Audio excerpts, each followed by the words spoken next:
So the WBC is playing all types of games with Dillian Whyte. I know he's had it.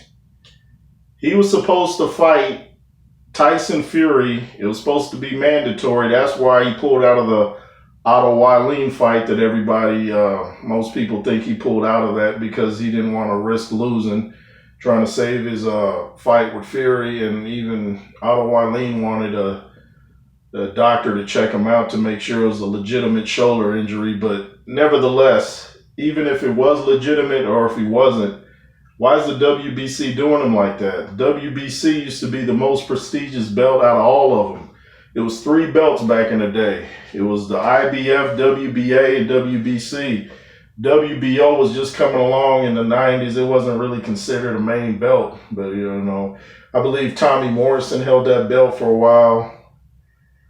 I think when he fought George Foreman, it was for that belt. But anyway, WBC used to be prestigious. It was run by Jose Sulaiman now. I think it's his son running it. And they have some type of beef with Dillian Whyte. So because he's in arbitration, they're not going to give him his mandatory shot against Tyson Fury because of the arbitration. Now, why didn't they say, well, the arbitration no longer exists because you got to fight with Tyson Fury? That's no longer on the table. You're good.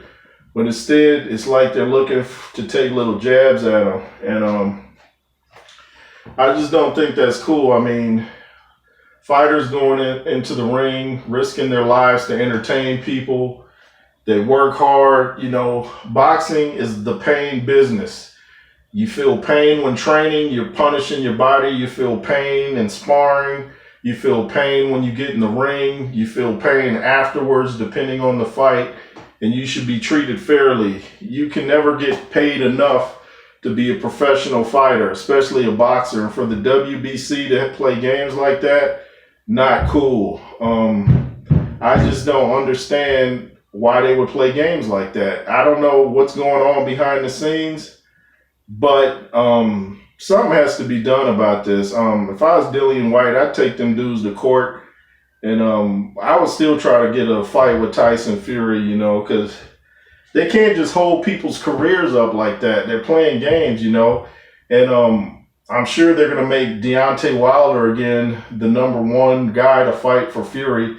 No Fury Wilder 4. I mean, as exciting as Fury Wilder 3 was, we don't need a 4th fight. Deontay may never come back from that beating that he took, so he doesn't need another one, not from Fury. So, I don't know if Wilder is going to fight Dillian now. I just don't know.